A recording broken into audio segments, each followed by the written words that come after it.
Birthday America. The story of our bicentennial cake by the kitchens of Sara Lee.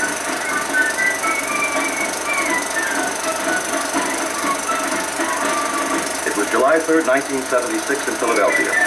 A bright, sunny bicentennial day in Fairmount Park. One of America's biggest and most beautiful. There were balloons, traditional 4th of July bunting, color guards, drill teams, bands from as far away as Georgia and California. And there were people.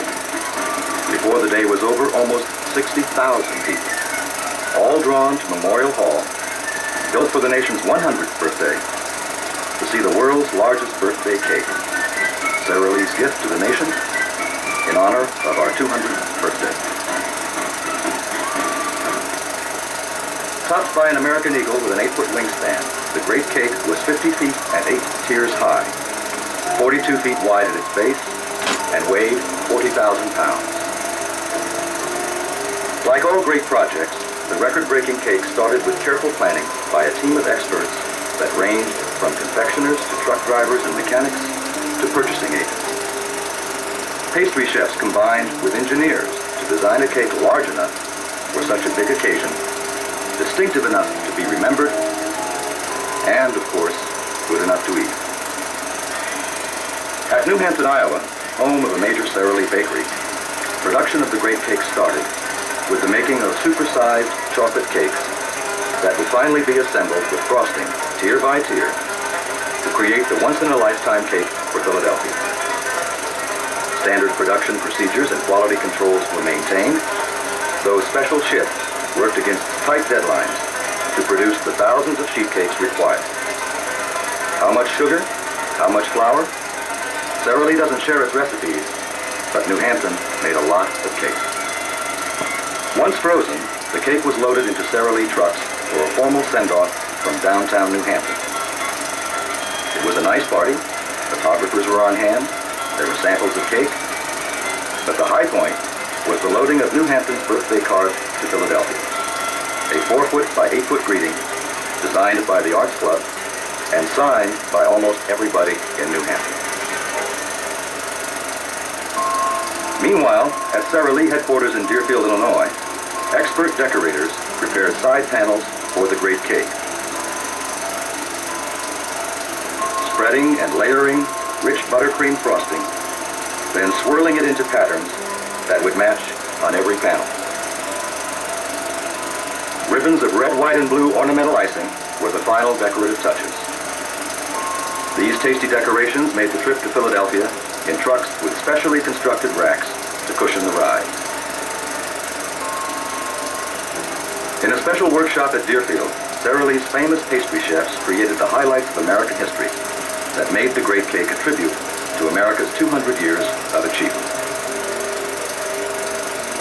Working in icings and confections, the pastry chefs duplicated such famous scenes as the signing of the Declaration of Independence, complete to the last detail of face, background, and costume.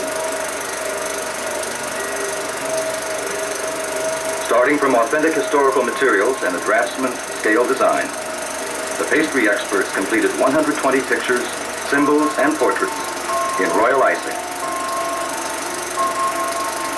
The Spirit of 76,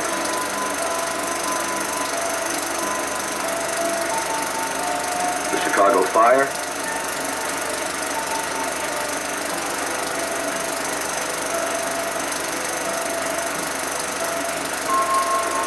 Lee's surrender to Grant at Appomattox,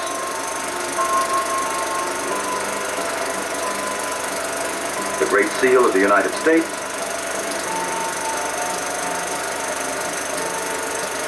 and Independence Hall.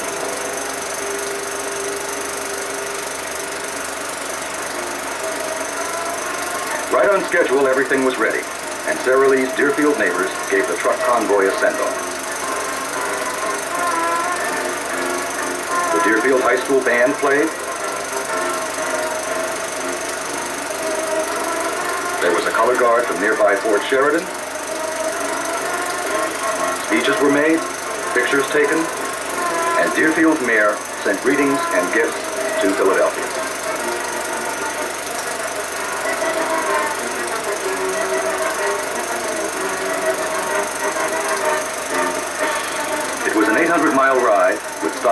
all along the way to show the model and pick up more birthday greetings from towns and cities that didn't even exist 200 years ago.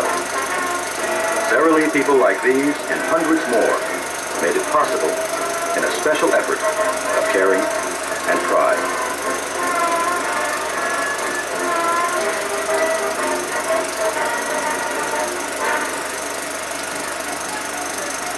At Philadelphia, it took 5 days to assemble and mount the great cake on its specially constructed stand.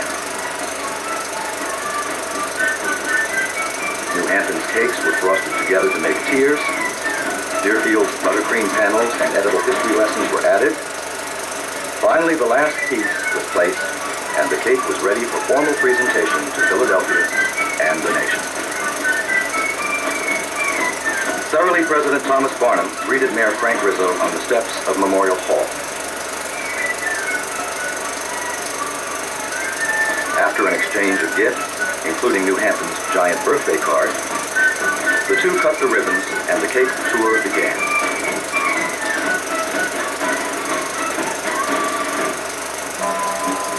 People from everywhere gathered in Philadelphia and waited as long as 2 hours in lines that stretched 4 abreast for over a mile to see the spectacular cake.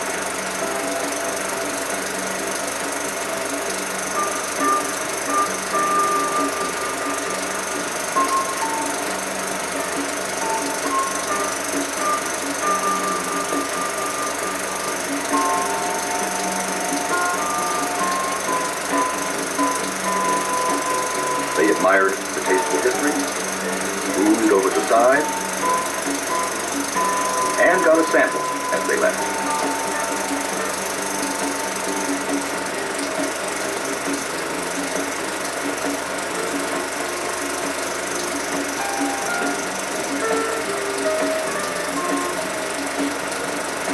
At 7 p.m. that night on live television, Thomas Barnum cut the cake using an antique U.S. cavalry sword.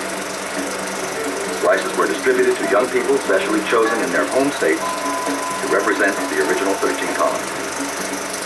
Later, large sections of cake were distributed to hospitals and other places whose residents were unable to visit Memorial Hall.